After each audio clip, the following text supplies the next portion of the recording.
Hello बच्चों, स्वागत है आप सभी का आज के इस वीडियो में। बच्चों, आज हम चर्चा करेंगे राष्ट्रीय आय एवं योग्यता आधारित छात्रवृत्ति परीक्षा 2016 के प्रश्न पत्र के बारे में और हम देखेंगे गणित के प्रश्नों के हल। तो आइए हम चलते हैं और एक एक करके सभी प्रश्नों का हल देखते हैं। तो बच्चों, यहाँ पहला प्रश्न आपकी स्क्रीन पर है। यदि 5 टू पावर x बराबर 625 हो तो 3 टू पावर x का मान है। चार ऑप्शन है आपके पास, 4, 9, 25 और 81। तो 3 टू पावर x का मान ज्ञात करने के लिए सबसे पहले क्या करना होगा, हमें x का मान ज्ञात करना होगा और x का मान दी गई कंडीशन से हम ज्ञात करेंगे। तो देखते हैं इसका हल। तो हमारे पास है 5 to power x equal to 625 और x का मान निकालने के लिए हमें 625 को 5 के आधार के घातांकीय रूप में लिखना पड़ेगा। तो 625 को हम क्या लिख सकते हैं, 5 टू पावर 4। तो 5 to power x is equal to 5 to power 4, ये आपको पता होगा बच्चों। 5 टू पावर 4 यानी 5 इंटू 5 इंटू 5 इंटू 5। तो 5 बचे 25, बचे 125 और बचे 625। ये आपका 625 के बराबर हो जाता है, यानी कि इसे हम 5 घाते 4 के रूप में लिख सकते हैं। अब दोनों पक्षों की तुलना करेंगे तो x बराबर क्या मिल जाएगा, 4 मिल जाएगा। अब यही मान हमें 3 घाते x का मान ज्ञात करने में रख लेना है। तो 3 घाते x जो है हमारा, ये क्या हो जाएगा, 3 घाते 4 के बराबर। और 3 घाते 4 का मतलब क्या हुआ, 3 गुणे 3 गुणे 3 गुणे 3, यानी 3 तिया 9, 9 तिया 27, 27 तिया 81। ये आपका 81 आ जाएगा। तो आपका जो कौन सा ऑप्शन सही हो जाएगा, चौथा ऑप्शन आपका करेक्ट हो जाएगा। बच्चों, प्रश्न संख्या 2 देखें। -5/11 का गुणात्मक प्रतिलोम है। तो गुणात्मक प्रतिलोम हम कैसे ज्ञात करते हैं, किसी भी संख्या का गुणात्मक प्रतिलोम वह संख्या होती है जिसे दी गई संख्या में गुणा कर देने पर क्या हो जाता है, गुणनफल 1 आ जाता है। जैसे हमारे पास संख्या x है, तो यदि इसमें हम 1/x का गुणा कर देंगे तो गुणनफल 1 प्राप्त होगा। उदाहरण के लिए 5 में यदि 1/5 से गुणा करें तो ये 5 और 5 कैंसिल होकर के 1 आ जाएंगे। इसका मतलब इस 5 का गुणात्मक प्रतिलोम ये 1/5 है। 5 का गुणात्मक प्रतिलोम 1/5, या हम कहें 1/5 का गुणात्मक प्रतिलोम 5। तो अब हमें -5/11 में किस संख्या से गुणा करना है जिससे कि गुणनफल 1 आ जाए। तो आपका क्वेश्चन क्या बना, -5/11 into fill in the blanks, ये बॉक्स है। अब इसका उत्तर क्या आना है, 1। तो उत्तर 1 लाने के लिए क्या करेंगे, 11 से 11 कटना चाहिए, 11 को आप ऊपर कर दें और इस 5 को नीचे कर दें। साथ साथ चिन्ह यहाँ माइनस कर दिया है तो एक माइनस आप और लगा देंगे, जिससे कि माइनस गुणे माइनस क्या हो जाएगा, प्लस हो जाएगा। तो ये बॉक्स वाली संख्या ही आपका उत्तर होगी, यानी -11/5, जो कि आपका ऑप्शन नंबर 4 है। तो आइए अब हम बढ़ते हैं क्वेश्चन नंबर 3 की तरफ। तो बच्चों, तीसरा प्रश्न यहाँ आपको स्क्रीन पर दिख रहा है। 0.000512 का घनमूल है और 4 ऑप्शन आपके यहाँ पास यहाँ है। पहला है 0.008, दूसरे में है 0.08, थर्ड में 0.8 और फोर्थ में 0.0008। तो घनमूल निकालने का तरीका बच्चों आपको पता है। आप क्या करते हैं, दी गई संख्या का अभाज्य गुणनखंड करते हैं और उसमें 3-3 के जोड़े बनाते हैं। तो यहाँ जो हमारे पास संख्या है ये क्या है, 0.000512। तो सबसे पहले इसे हम भिन्न के रूप में लिख लें। तो भिन्न के रूप में हम क्या लिखेंगे, 512/10⁶। ये कैसे आया, दशमलव के बाद कितने अंक हैं, 1 2 3 4 5 6। तो इसमें हमें 10 घाते 6 से अंश में और हर में भी गुणा करना पड़ेगा। तो जब अंश में करेंगे तो ये 512 हो जाएगा और हर में करेंगे तो ये रह जाएगा। तो इस संख्या का घनमूल ज्ञात करने का मतलब है कि हमें इसका घनमूल ज्ञात करना है, और इसका घनमूल ज्ञात करने का मतलब है कि आपको अंश का अलग और हर का अलग घनमूल ज्ञात करना होगा। ठीक है। तो 512 का घनमूल आपको पता है ये क्या होता है, 8 होता है। और 10 टू पावर 6 के लिए ये आप जानते हैं कि 10 टू पावर 6 को हम क्या लिख सकते हैं, 10 स्क्वायर का क्यूब लिख सकते हैं। और जब इसका क्यूब रूट निकालते हैं तो क्या हो जाता है, ये पावर जो है रिड्यूस हो जाएगा, यानी 3 और ये 1/3 आकर के कैंसिल हो जाएगा। तो ये आपको क्या मिल जाता है, 10 टू पावर 2, यानी 10 घाते 2 को आप 3 बार लिखेंगे तो ये 10 घाते 6 हो जाता है। तो इसका मतलब 10 घाते 10⁻² का क्यूब करने पर 10⁻6 आता है। तो 10 स्क्वायर जो है इसका घनमूल हो जाएगा। तो 10 का स्क्वायर यानी 100। तो 8/100 आपका ये आंसर होगा। और 8 को जब 100 से डिवाइड करेंगे तो क्या मिलेगा, ये 0.08 मिल जाएगा। ठीक है, तो यहाँ पर कौन सा ऑप्शन सही हो रहा है, सेकंड ऑप्शन सही हो रहा है। बच्चों ये समझ में आ गया होगा। अगर कोई प्रॉब्लम होगी तो आप कमेंट में ज़रूर बताएंगे। आइए हम बढ़ते हैं क्वेश्चन नंबर 4 की तरफ। फोर्थ क्वेश्चन जो है वह यह है कि 7 की गुणक 3 क्रमागत संख्याओं का योगफल 273 है, 273 है। उनमें से कोई एक संख्या है, यानी 3 संख्याएं हैं जो क्रमागत हैं और वो क्या है, 7 की गुणक हैं। तो उन संख्याओं का योगफल दिया गया है, उनमें से कोई एक संख्या इन 4 विकल्पों में से होगी, वो आपको ढूंढ करके बतानी है। तो क्रमागत संख्याएं हमें पता नहीं है, तो हम x+1 और x+2 ले सकते हैं। जैसे हमारे पास 5 की गुणक संख्याएं कही जाए तो 5 × 1, 5 × 2, 5 × 3, 5 × 4, ये सभी 5 की गुणक संख्याएं हैं। और क्रमागत के लिए 1, 2, 3 पहली संख्या, दूसरी संख्या, तीसरी संख्या, इस प्रकार से लेते हैं। तो यहाँ हमें संख्या पता नहीं किस क्रम में हमें लेना है, तो हम क्या करेंगे, x ले लेते हैं पहली संख्या को, दूसरी को x+1 और तीसरी को x+2। लेकिन ये संख्याएं क्या है, 7 की गुणक हैं, तो 7 से मल्टीप्लाई इनमें हमें करना पड़ेगा। और इनका योगफल भी दिया है, तो इनको प्लस कर दें और बराबर किसे कर देंगे, 273 के बराबर। अब यहाँ एक समीकरण हमें प्राप्त हो गया, इसे हल करके हमें x का मान ज्ञात कर लेना है। तो आप देखें कैसे हल करेंगे। 7 जो है सभी में कॉमन है, 7 को हमने बाहर कर लिया, क्या बचा, x, x+1 और x+2, और दाहिनी साइड में 273। फिर आप इसे हल करें, x कितनी बार है, 3 बार, 3x मिल जाएगा। फिर 1+2 ये आपका 3 हो जाता है और इक्वल टू 273। इस 7 को आप ट्रांसफर करेंगे राइट साइड में तो क्या होगा, डिवाइड हो जाएगा, भाग हो जाएगा।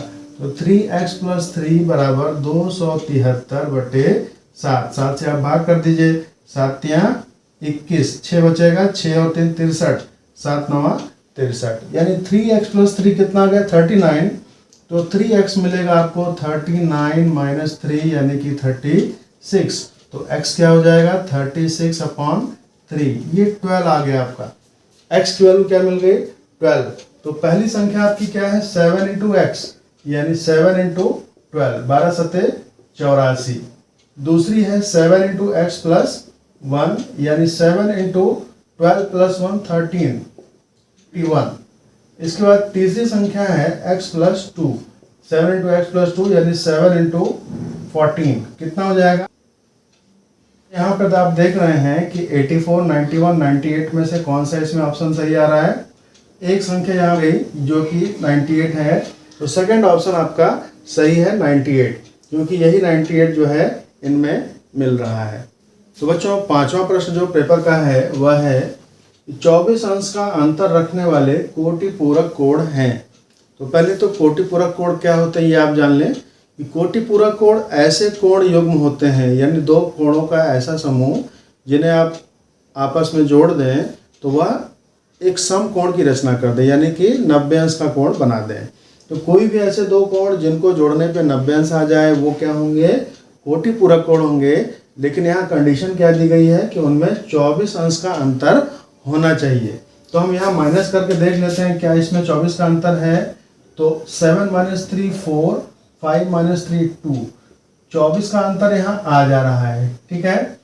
और इनको जोड़ करके भी देखें क्या 90 अंश आ रहा है। तो 7 + 3 10 0, 5 + 3 8 + 1 9, यानी पहला ही ऑप्शन आपका सही है जो कि आपका क्या था 33 डिग्री एंड 57 डिग्री।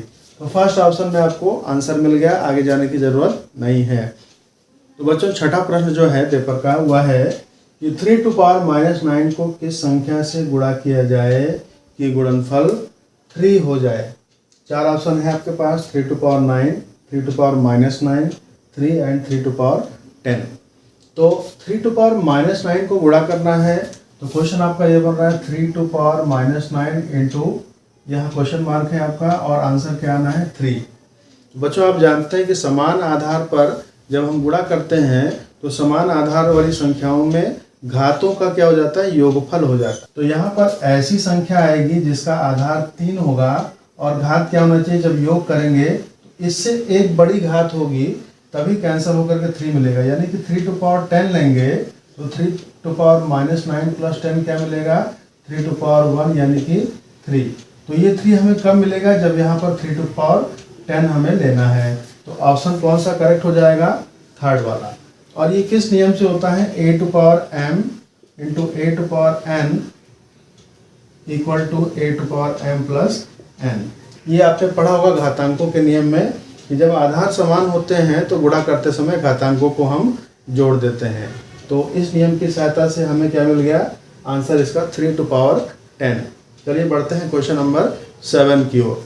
तो बच्चों 7वां जो प्रश्न है वह है कि किसी वस्तु को 495 रुपये में बेचने पर एक व्यक्ति को 10% का लाभ होता है, वस्तु का क्रय मूल्य है।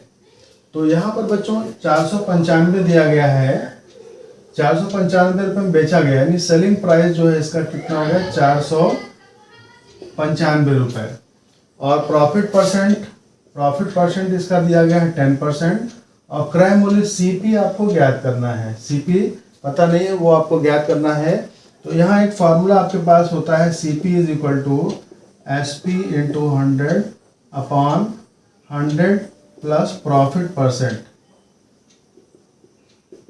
ठीक है, SP, CP और प्रॉफिट तो आप समझ रहे हैं।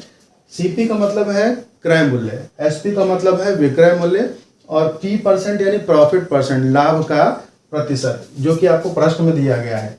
तो सेलिंग प्राइस आपके पास है 495 और इसमें गुणा करना है 100 से और बट्टे नीचे क्या है 100 प्लस प्रॉफिट परसेंट यानी कि 10%।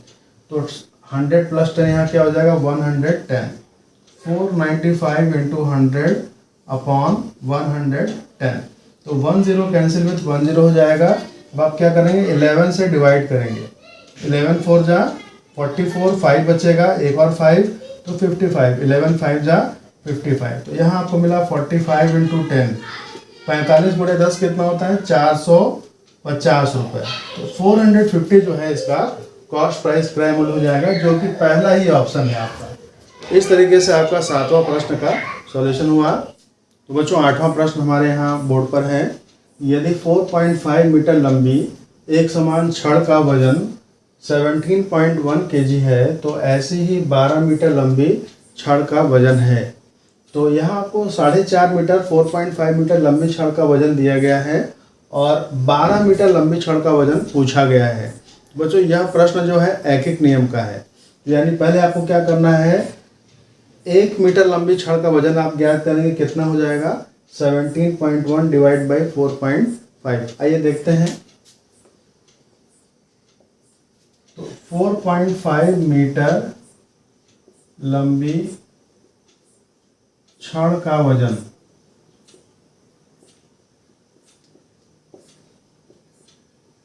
ये कितना है 17.1 kg। और जब हम 1 मीटर लंबी छड़ का वजन निकालेंगे ये हो जाएगा 17.1/4.5। और हमें क्या निकालना है, 12 मीटर लंबी छड़ का वजन निकालना है। तो ये हो जाएगा 17.1/4.5 और इसी में हम क्या करेंगे 12 से गुणा कर देंगे। अब इसे हमें हल कर लेना है। यहाँ दशमलव के बाद एक अंक है और यहाँ भी एक अंक है, दोनों में 10-10 से गुणा कर देंगे तो इनका दशमलव समाप्त हो जाएगा, यानी कि 171/45 डायरेक्ट हम लिख सकते हैं इंटू 12। इसे ही हल कर लेना है। बच्चों ये दोनों 9 से कटेंगी, 9 × 5 = 45, 9 × 1 = 9, 8 बचेगा, 8 के आगे 1 81, 9 × 9 = 81। तो आपका जो आंसर आएगा वो क्या हो जाएगा 19 × 12/5। इसे हल कर दें। तो बच्चों इसे हल करने के लिए आप क्या करेंगे, 19 × 12 गुणा कर देंगे, क्या मिल जाएगा यहाँ पे, यहाँ आपको 19 × 12 मिल जाएगा 228, 228/5। हम क्या करें 2 से और गुणा कर दें, इससे फ़ायदा क्या होगा, 2 से गुणा करना आसान है, 456 आ जाएगा और हर में 5 × 2 10 हो जाएगा। और किसी भी संख्या में 10 से भाग देना बहुत आसान होता है। तो इसमें जब 10 से भाग देंगे तो एक अंक छोड़ के आप दशमलव लगा देंगे, यानी 45.6 kg ये वजन आपका हो जाएगा। कौन सा ऑप्शन सही है, थर्ड ऑप्शन आपका करेक्ट हो जाएगा। बच्चों छोटी छोटी ट्रिक्स हैं जिनको आप अपना करके प्रतियोगिता परीक्षा में फास्ट क्वेश्चन आप कर सकते हैं, जल्दी से उसे हल कर सकते हैं। बच्चों 9वां प्रश्न यहाँ पर है कि वह चतुर्भुज जिसकी केवल और केवल 2 ही भुजाएं आपस में समांतर हों कहलाता है। समांतर चतुर्भुज, पतंग, समलंब या समचतुर्भुज। तो बच्चों आप समांतर चतुर्भुज जानते हैं आकृति कैसी होती है, इस प्रकार से। तो इसमें ये जो रेखा है इसके समांतर होती है और ये रेखा इसके समांतर होती है। ये ऑप्शन आपका करेक्ट नहीं है क्योंकि आपको केवल और केवल 2 ही भुजाओं को समांतर लेना है। काइट जो है पतंग, इसकी आकृति इस प्रकार से होती है, तो इसमें भी समांतर भुजाएं होती हैं, ये भी आपका कैंसिल हुआ। समलंब जो है आपका इस प्रकार से होता है, तो समलंब में केवल यही भुजा समांतर होती है और ये दोनों असमांतर भुजाएं हैं, तो आपका करेक्ट ऑप्शन जो है यही हो जाएगा। और समचतुर्भुज जो होता है वो इस प्रकार से होता है, जिसमें चारों भुजाएं बराबर भी होती हैं और आमने सामने की भुजाएं समांतर भी होती हैं, तो ये भी आपका गलत ऑप्शन था। तो सही ऑप्शन आपका क्या है, समलंब। तो इस प्रकार से 9वां क्वेश्चन पूर्ण हुआ। आइए देखते हैं क्वेश्चन नंबर 10। तो अगला प्रश्न जो आपको स्क्रीन पर दिख रहा है वो यह है कि यदि किसी संख्या का 2/3 मूल संख्या से 10 कम है तो वह संख्या है। ठीक है, तो संख्या हमें पता नहीं है, संख्या को हम x ले लेते हैं और इस संख्या का 2/3 क्या हो जाएगा, 2x/3। 2x/3 क्या हो गया, दी गई संख्या का 2/3। अब यह संख्या जो है किससे 10 कम है, अपनी मूल संख्या से। मूल संख्या s है, x है, और यह संख्या इससे कम है। कितनी कम है, 10। तो जितनी कम है उतना आप इसमें जोड़ देंगे, तो ये दोनों आपस में बराबर हो जाएंगे। और यहाँ पर क्या बन गया, एक समीकरण मिल गया आपको। इस समीकरण को हल करके आपको x का मान ज्ञात कर लेना है और वही x क्या हो जाएगा, आपका राइट आंसर हो जाएगा।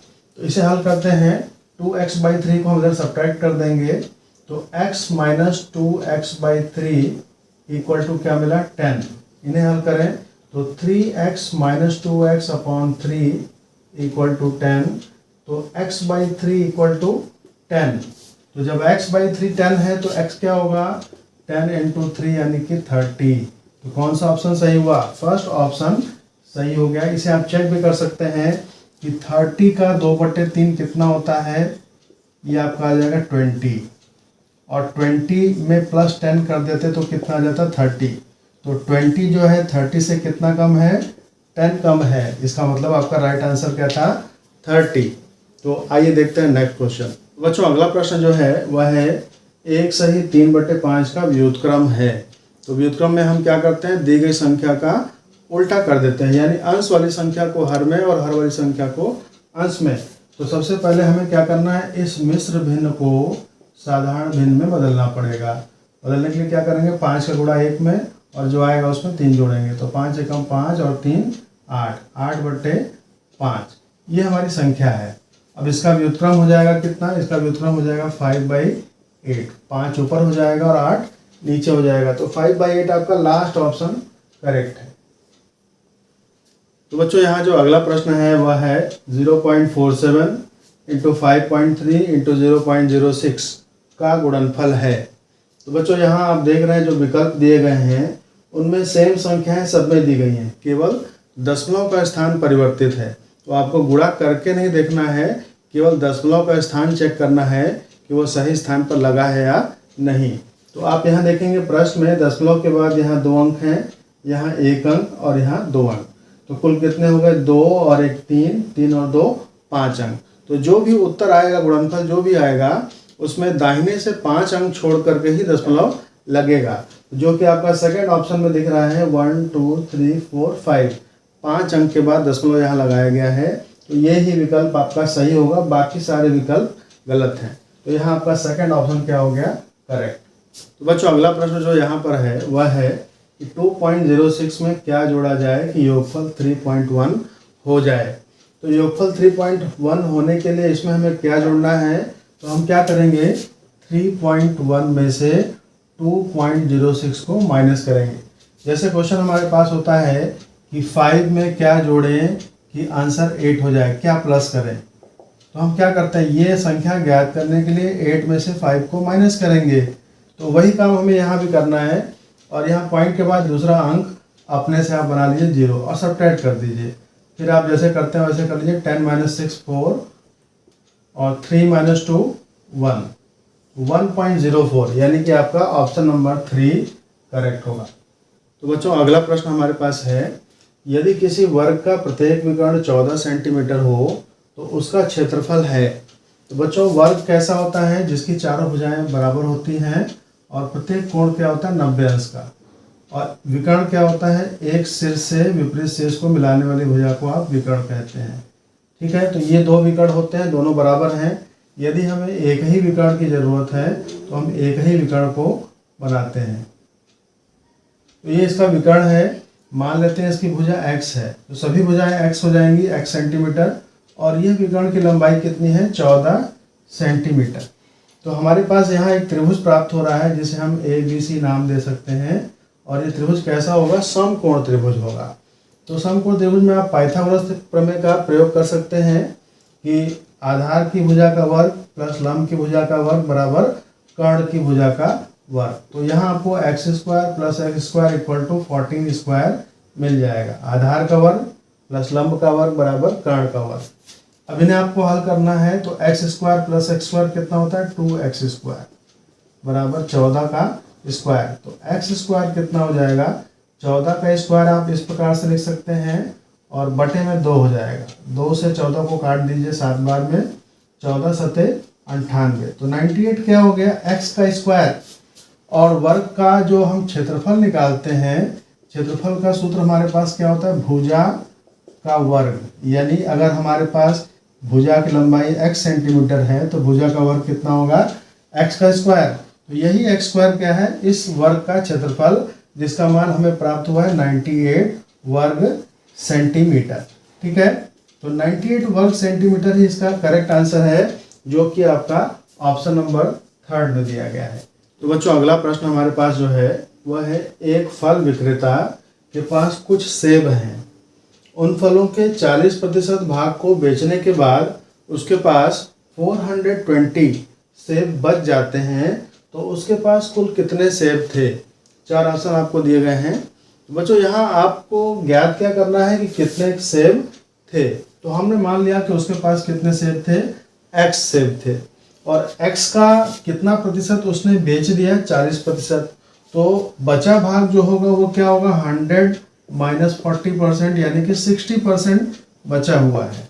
और x का जो 60% है वही क्या है, 420, जो बचा हुआ भाग है। इसी को आप हल कर लें तो x × 60/100 = 420, या यहाँ से x निकालेंगे तो 420 × 100/60, ये यहाँ से उल्टा हो जाएगा, व्युत्क्रम हो जाएगा। 10 से आप 10 काट दीजिए, 6 × 7 = 42 और 1 0 70। 70 × 10, 70 × 10 कितना होता है बच्चों, 700। यानी उसके पास कितने सेब थे, 700 सेब थे। तो आपका विकल्प नंबर 3 जो है वो सही हो जाएगा। बच्चों जो अगला प्रश्न है वह है 647 × 13 + 647 × 7 का मान है। तो बच्चों यह एक क्या है, वितरण प्रगुण है। वितरण प्रगुण में क्या होता है कि यदि आप a × b + c करते हैं तो a का वितरण b पर और c पर दोनों पर होता है, और ये a × b + a × c के रूप में आ जाता है। तो इस फॉर्मेट में आपका प्रश्न है, जहाँ पर आप देखेंगे a के जगह पर क्या है 647 है, और b और c क्या है, ये 13 और 7। तो इसको हम लिख सकते हैं 647 और × 13 + 7। तो 647 × 13 + 7 20 हो जाएगा, और आप क्या करिए 0 ले लीजिए, 2 का गुणा इसमें कर दीजिए, 2 × 7 = 14, 2 × 4 = 8 और 1 9 और 2 × 6 = 12। तो 12,940 इसका सही आंसर होगा। तो 12,940 कौन सा विकल्प है, पहला विकल्प इसका एकदम सही है। तो बच्चों यहाँ अगला प्रश्न हमारे पास है, 4 भिन्न दिए गए हैं, 2/5, 5/9, 1/2 तथा 7/12 में सबसे बड़ी भिन्नात्मक संख्या है, ये आपको बताना है। तो यहाँ जो भी भिन्न दिए गए हैं इनके हर समान नहीं है बल्कि असमान है। तो ऐसे प्रश्नों में हम क्या करते हैं, सभी भिन्नों के हरों के लसा आप ज्ञात कर लेते हैं, और जो लसा आता है उसके बराबर सभी के हर को हम बना लेते हैं। तो यहाँ 5, 9, 2 और 12 का हमें लसा ज्ञात करना पड़ेगा। तो हमने यहाँ लसा पहले से कर दिया है समय को बचाने के लिए। लसा हमारा आ गया 180। अब हमें सबका हर क्या करना है, 180 बनाना है। तो 2/5 में क्या गुणा करेंगे 180 बनाने के लिए। यहाँ आप देखें 5, तो 5 को अगर हम हटा देते हैं तो क्या बचता है, 3 गुणे 3 गुणे 2 गुणे 2, तो 3 3 9, 9 दूनी 18, 18 दूना 36, यानी 36 से आपको मल्टीप्लाई करना पड़ेगा। नीचे आप बिना सोचे समझे 180 लिख सकते हैं और 36 दूना 72। फिर 5/9 है, किससे गुणा करेंगे अंश और हर में, तो 9 है वहाँ पे, तो 3 गुणे 3 को आपको हटाना पड़ेगा, तो 2 दूना 4 बचे 20 से आपको गुणा करना पड़ेगा। 20 से अंश में और 20 से हर में, तो 20 बचे 100 और यहाँ पर 180। तीसरे को देख लें 1/2, अब क्या गुणा करना पड़ेगा, 1/2 के लिए केवल 1 2 हटाना है, तो बाकी क्या हो जाएगा 90। 5 3 15 3 45 दूना 90। 90 से आपको गुणा करना होगा अंश में भी और हर में भी, तो 90 गुणे 1 90 और यहाँ 180। लास्ट में बचता है 7/12। तो 12 में क्या गुणा करेंगे, तो 3 2 दूना 4 और 4 3 12, बचा क्या 3 गुणे 5, यानी 15 से आपको गुणा करना पड़ेगा। तो यहाँ भी 15 लेंगे और यहाँ भी 15, ठीक है। तो 15 गुणे 7, 15 6 का 90, 15 7 105 और यहाँ पर 180। तो आपको सबसे बड़ी भिन्नात्मक संख्या ढूंढनी है। तो सबसे बड़ी भिन्न कौन सी होगी, जिसका अंश सबसे बड़ा होगा। तो यहाँ देख रहे हैं 72, 100, 90, 105। बड़ा अंश किसका है, 105 का, यानी 7/12 जो होगी सबसे बड़ी संख्या होगी। तो यहाँ आपका करेक्ट ऑप्शन क्या हो जाएगा, 7/12। अगला प्रश्न हमारे पास है बच्चों कि 10 लड़के एक खाई को 12 घंटों में खोद सकते हैं, तो 8 लड़के उसी खाई को कितने समय में। तो यह प्रश्न बच्चों समानुपात का है और इसमें क्या दिया, 10 लड़के 12 घंटों में खोद सकते हैं, तो 8 लड़के कितने घंटों में खोदेंगे। तो बच्चों यहाँ जब हम लड़कों की संख्या बढ़ाएंगे तो क्या होगा, समय कम लगेगा, यानी यहाँ पर कौन सा अनुपात होगा, विलोमानुपात होगा। तो यहाँ पर हम देखें, यदि हम यहाँ लड़कों की संख्या और यहाँ समय को लेते हैं, तो लड़कों की संख्या यदि 10 है तो समय कितना लगता है, 12 घंटे। यदि लड़कों की संख्या 8 है तो हम मान लेते हैं समय x लगेगा और यहाँ इस तरीके का निशान होगा, विलोमानुपात है तो यहाँ उल्टा निशान होगा। यहाँ हल करने पर क्या मिलेगा, x/12 बराबर 10/8।